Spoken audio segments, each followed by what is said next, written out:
Hello students, आज की class में आपका स्वागत है। पिछले वीडियो में आपने बच्चों प्रधानमंत्री मंत्री परिषद और उसके कार्य देखे थे। इस वीडियो में हम देखते हैं न्यायपालिका। बच्चों, प्रत्येक देश में नागरिकों को न्याय दिलाने के लिए एक न्यायपालिका की व्यवस्था की जाती है। इसी उद्देश्य को पूरा करने के लिए भारत में भी एक न्यायपालिका की व्यवस्था की गई।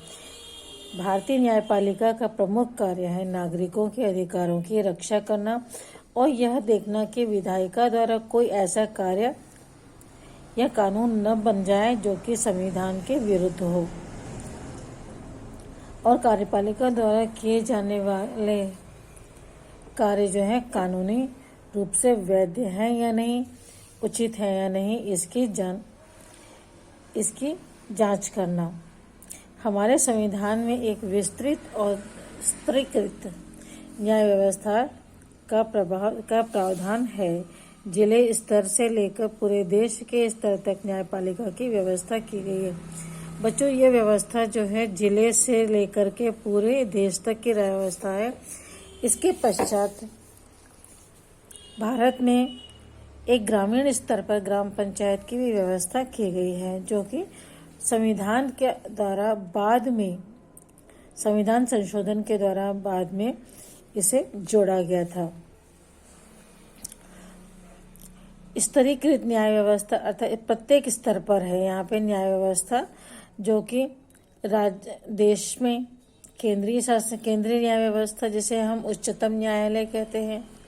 हर राज्य में उच्च न्यायालय होता है और उसके बाद सत्र न्यायालय या जिला न्यायालय की व्यवस्था हमारे देश में की गई है। सबसे ऊंचे शिखर पर सर्वोच्च न्यायालय स्थित है। हर समाज के व्यक्तियों के बीच व्यक्ति और सरकार के बीच विवाद होने पर, दो राज्यों के बीच विवाद होने पर, केंद्र और राज्य के बीच विवाद होने पर, या कार्यपालिका और विधायिका द्वारा कानून व्यवस्था में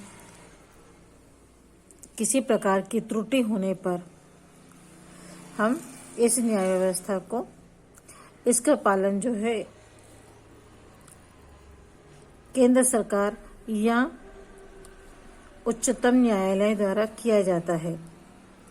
न्यायपालिका की प्रमुख भूमिका यह है कि कानून के शासन की रक्षा करना और उसे लागू करना। न्यायालय की प्रमुख भूमिका यही होती है कि जो कानून बनाए गए हैं संविधान द्वारा उनकी रक्षा करना और उन्हें लागू करना, और यह देखना कि किसी भी व्यक्ति के साथ किसी प्रकार का अन्याय तो नहीं हो रहा है।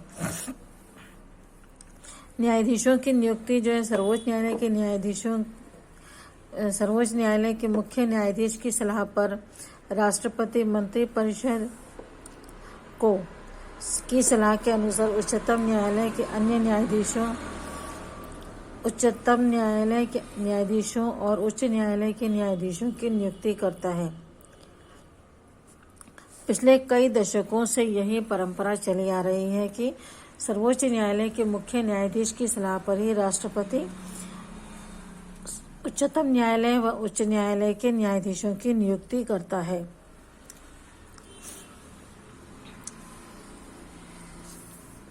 और संविधान में भी इसी परंपरा का पालन करने का निर्देश दिया गया है। मुख्य न्यायाधीश की राय केवल उसकी व्यक्तिगत राय न हो और वह सर्वोच्च न्यायालय के अन्य न्यायाधीशों के विचारों का भी प्रतिनिधित्व करे।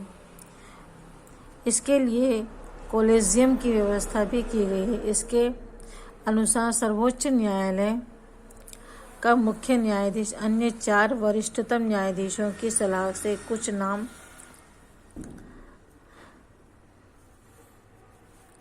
प्रस्तावित करेगा और इसमें से राष्ट्रपति नियुक्तियां करेगा। वर्तमान में इस व्यवस्था के गुण दोषों की विवेचना की जा रही है और इसके सुधार लाने का प्रयास भी किया जा रहा है। हो सकता है इस व्यवस्था में कोई त्रुटि हो, लेकिन उस त्रुटि को सुधारने का प्रयत्न किया जाएगा। इस प्रकार के प्रयास किए जा रहे हैं। न्यायाधीशों का कार्यकाल निश्चित होता है। वे सेवानिवृत्त तक ही अपने पद पर बने रहते हैं। केवल अपवाद स्वरूप विशेष परिस्थितियों में न्यायाधीशों को हटाया जा सकता है। न उनकी नियुक्ति में और न ही उनके वेतन में निर्धारण में विधायिका का कोई भूमिका होती है। मंत्रिपरिषद की जो विधायिका है, इसमें उनका कोई हाथ नहीं रहता कि उन्हें कब हटाया जाए, क्यों हटाया जा रहा है, उनका वेतन कितना होगा, इसमें विधायिका का कोई भूमिका नहीं होती है। इसी कारण न्यायाधीश दलगत राजनीति व अन्य दबावों से मुक्त होकर अपना काम कर सकते हैं। हमारी न्याय व्यवस्था जो है विधायिका और कार्यपालिका दोनों से मुक्त है। उन पर दोनों का ही कोई अधिकार नहीं है, इसीलिए वह राजनीति से दूर है और स्वतंत्र होकर कार्य करती है। भारत की न्याय संरचना पिरामिड की तरह है। पिरामिड देखा है आपने कैसा होता है? इस प्रकार से होता है पिरामिड, जिसमें सबसे ऊपर सर्वोच्च न्यायालय, फिर उच्च न्यायालय, फिर सबसे नीचे जिला और अधीनस्थ न्यायालय होते हैं। इसको समझने के लिए हम लोग यहाँ एक आरेख देखते हैं 13.4। और सभी न्यायालय जो हैं अपने उच्चतम न्यायालय के न्यायाधीशों के अधीन कार्य करते हैं या उनकी देखरेख में कार्य करते हैं। आरेख 13.4 भारत में न्यायालय व्यवस्था है। सबसे पहले सर्वोच्च न्यायालय है। यह सभी अदालतों के मुकदमे अदालतों को मान्य होते हैं। इसके फैसले सभी अदालतों को मान्य होते हैं। उच्च न्यायालय के न्यायाधीशों का तबादला कर सकता है। यह किसी अदालत का मुकदमा अपने पास मंगवा सकता है। यह किसी एक उच्च न्यायालय में चल रहे मुकदमे को दूसरे उच्च न्यायालय में भिजवा सकता है। सर्वोच्च न्यायालय के पश्चात उच्च न्यायालय या निचली अदालतों के फैसले पर की गई अपील की सुनवाई करता है। मौलिक अधिकारों को बहाल करने के लिए रिट जाहिर कर सकता है। राज्य के क्षेत्राधिकार के आने वाले मुकदमों का निपटारा कर सकता है। जिला अदालत जिले में दायर मुकदमों की सुनवाई करता है। निचली अदालतों के फैसले पर की गई अपील की सुनवाई करता है और गंभीर किस्म के आपराधिक मामलों के फैसले देता है। अधीनस्थ अदालत जो है वह फौजदारी और दीवानी मुकदमों पर विचार करती है। इस प्रकार हमारी भारत में न्याय व्यवस्था है। सर्वोच्च न्यायालय, उच्च न्यायालय, जिला न्याय अदालत और उसके बाद अधीनस्थ अदालत। भारत का सर्वोच्च न्यायालय क्या कार्य करता है? हमारे न्यायालय संविधान का सर्वोच्च न्यायालय में विशेष स्थान है। आरेख 13.4 में आप देख सकते हैं इसे। वह न्यायपालिका को सर्वोच्च संस्था होने के नाते किसी भी न्यायालय का निर्देश दे सकता है और उनके निर्णयों को पलट सकता है या बदल सकता है। इसके निर्णयों का दर्जा कानून के समकक्ष होता है। यदि सर्वोच्च न्यायालय ने कोई फैसला दिया है तो वह फैसला बिल्कुल कानून के रूप में निचली अदालतों में मान्य होता है और सर्वोच्च न्यायालय के लिए भी वह कानून का रूप धारण कर सकता है। दीवानी, फौजदारी तथा संवैधानिक मामलों से जुड़े अधीनस्थ न्यायालयों के मुकदमों की अपील पर सुनवाई करता है। इसके प्रमुख कार्य हैं संघ और राज्य के बीच तथा विभिन्न राज्यों के आपसी विवादों का निपटारा करता है। जनहित के मामलों और कानून के मसले पर राष्ट्रपति को सलाह देता है और व्यक्ति के मौलिक अधिकारों की रक्षा के लिए याचिका सुनकर आदेश जारी कर सकता है। इसके आगे देखते हैं। इस प्रकार से सर्वोच्च न्यायालय जो है नागरिकों के लोकतांत्रिक अधिकारों की रक्षा करता है और कानून की सर्वोच्चता बनाए रखने तथा राज्य के क्रियाकलापों के संवैधानिक मर्यादाओं के अंदर बनाए रखने के में संपूर्ण न्यायतंत्र और विशेषकर सर्वोच्च न्यायालय का अति महत्वपूर्ण भूमिका है।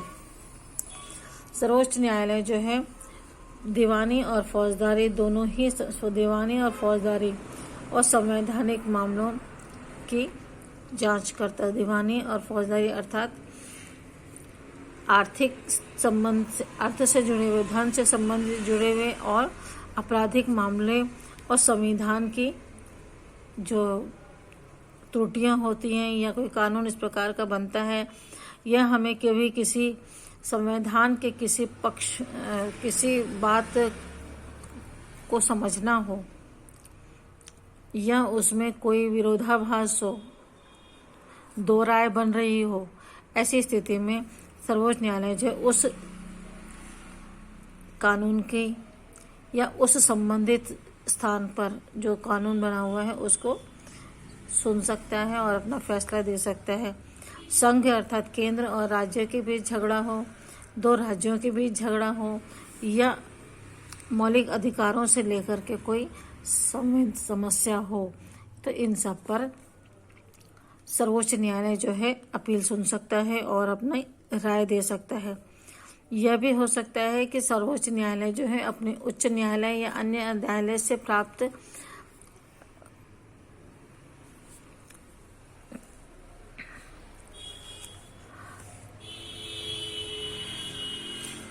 जो फैसला आया है उस पर उसको बदल सकता है। यह भी अधिकार सर्वोच्च न्यायालय और उच्च न्यायालय को प्राप्त है। इस प्रकार बच्चों, सर्वोच्च न्यायालय जो है देश के विभिन्न मामलों में अपनी राय देता है और उनके अधिकार, हमारे अधिकारों की रक्षा करता है। तो बच्चों, इस वीडियो में इतना ही। अगले वीडियो में हम इसके आगे का अध्ययन करेंगे। Okay, bye.